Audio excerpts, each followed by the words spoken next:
Ka-Express, isang mainit na update ang hatid natin ngayon. Ayon sa mga ulat, si Kai Sotto ay araw-araw nang sumasabak sa mga secret scrimmages pero walang lumalabas na pictures o videos. Tila pinipili ng kampo nila na manatiling lihim ang lahat para makapag-focus siya ng todo. Ito ang dahilan kung bakit lalo pang nagiging misteryoso at exciting ang kanyang pagbabalik. Pero hindi lang yan. Alamin natin ang tungkol sa Phil-Am NBA rookie na si Dylan Harper na nakatakdang sumabak sa isang makasaysayang showdown kontra top pick na si Cooper Flagg. Isang laban na inaabangan hindi lang ng mga Pinoy fans kundi ng buong NBA community. At pag-uusapan natin ka-Express ang balitang ikinagulat ng lahat. Alex Ayala, nasa Pilipinas na raw. May mga videos at posts sa social media na nagpapakita ng kanyang pagbabalik pero wala pang kumpirmadong post mula sa kanyang official account. So legit nga ba ito? Yan ang alamin natin. Samahan niyo ako ka-Express, siguradong loaded ang episode na ito. Ka-Express, isang mainit na usap-usapan ngayon sa basketball community. Araw-araw na raw sumasabak ng secret scrimmages si Kai, pero kakaiba dahil sa kabila ng excitement ng mga fans, wala ni isang litrato, walang video leaks, walang official na updates mula sa kampo ni Kai o ng Kashigaya Alphas. Tahimik ang lahat at para sa iba, mas lalo itong nakadagdag ng misteryo at anticipation. Bakit nga ba piniling gawing private ang lahat?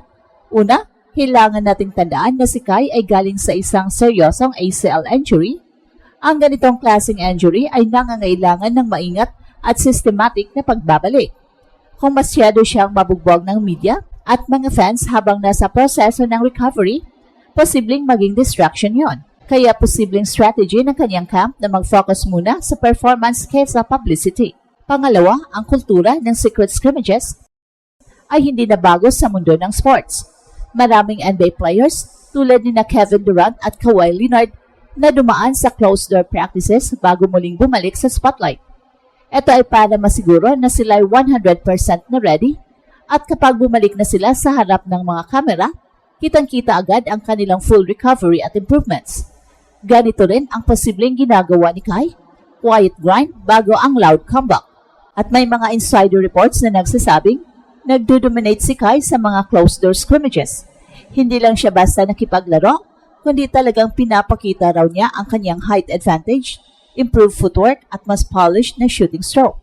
Bukod pa rito, ang rim protection at rebounding niya ay tila mas consistent na ngayon dahil mas nakafocus siya sa fundamentals at conditioning drills. Para sa mga Gilas Pilipinas fans, napakalaking balita ito. Kung totoo nga nasa peak form na si Kai bago pa man magsimula ang bagong Japan B-League season, mas mataas ang tsansang makabalik siya sa ating national team na mas matibay, mas mabilis at mas handa sa international competition. Pero bakit walang kahit anong clip na lumalabas? Well, simple lang.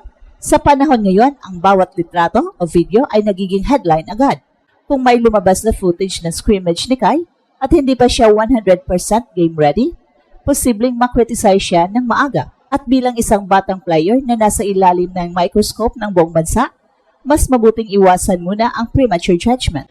Well, sa ngayon, malinaw ang mensahe. Si Kai ay nasa grind mode, tahimik pero todo trabaho, at sa pagbubukas ng Japan B-League, malalaman natin kung gaano kalaki ang naidulot ng mga secret scrimmages na ito. Kung ang lahat ng ulat ay totoo ka-Express, handa na tayong masilayan ang pinakamalakas na versyon ni Kai Sotto sa kanyang career. Well, tumutok naman tayo sa NBA. Ayon sa mga reports, nakatakdang magsalpukan sa isang makasaysayang showdown sina Dylan Harper, isang Phil-Am rookie, at si Cooper Flagg, ang pinakabagong number 1 draft pick. Ito ay hindi ordinaryong laban. Una, si Dylan Harper, ang anak ng dating NBA player na si Ron Harper Sr. at may dugong Pinoy mula sa kanyang ina. As a rookie, marami na agad ang naghihintay kung paano siya tatapat sa hype surrounding Cooper Flagg na tinaguriang once-in-a-generation project. Pangalawa, makikita rito kung paano tatayo ang isang Phil-Am talent laban sa isang high-profile American prodigy. Para sa mga Pinoy fans, malaking bagay ito. Pagkakataon ni Dylan Harper na ipakita na kaya niyang makipagsabayan sa pinakamalaking pangalan ng kanyang batch. Ayon sa ulat, inaasang magiging rank ratings magnet ang game na ito dahil parehong players ay sinusubaybayan globally. Si Harper bilang rising rookie at si Flagg bilang NBA's new face. Ang resulta ay hindi lang tungkol sa stats, kundi tungkol din sa narrative. Feel ang pride versus American superstar hype. Well, sa madaling salita, this is more than just a game, it's a statement. Eto na ang balitang ikinagulat ng lahat, Alex Ayala, nasa Pilipinas na raw. Maraming media posts ang nagsasabing bumalik na si Alex Ayala para sa isang well-deserved break. Ayon sa isang FB post, dumating siya sa bansa at nakita raw sa ilang public appearances. May video pa itong kalakip na nagpapakita ng kanyang arrival. Dagdag pa, ilang YouTube channels ang nag-upload ng clips titled Alex Ayala Arrives in Manila, Takes Break Before Hardcourt Action.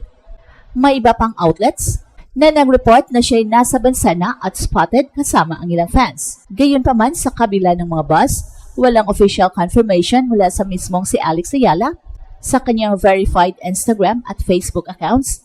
Ang latest post niya ay tungkol pa rin sa mga nakaraang torneo abroad. Kaya ka-express, dalawang bagay ang pwede nating isipin. Number 1, totoo nga at intentional na low-key ang kanyang pag-uwi.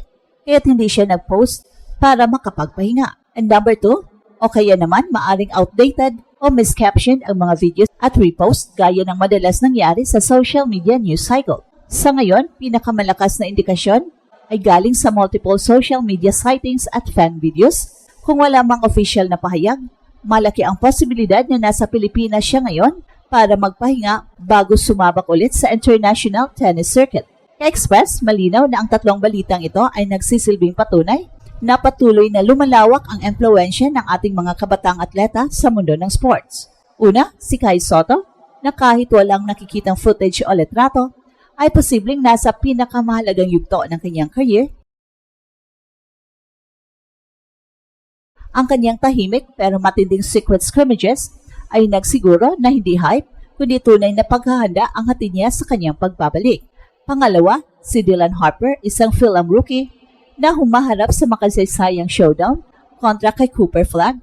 Ito ay hindi lamang laban sa court, kundi simbolo rin na ang dugong Pinoy ay kaya makipagsabayan sa pinakamalalaking pangalan sa global basketball stage. At panghuli, si Alex Ayala, na bagamat hindi pa opisyal na kinumpirma sa kanyang mga verified accounts, ay tila nagbalik na sa Pilipinas para sa isang maikling pahinga. Ang mga sightings at social media buzz ay nagpapatunay kung gaano ka-excited ang mga fans sa kanyang presensya. Kaya ka-express, isang tanong ang gusto kong ibato sa inyo. Sino sa tatlong Pinoy athletes na ito ang sa tingin nyo ang pinakamalapit ng magbigay ng susunod na malaking gulat sa buong mundo? At eto ang Express Info kung saan bawat kwento ginulat ang mundo. Don't forget to like and subscribe.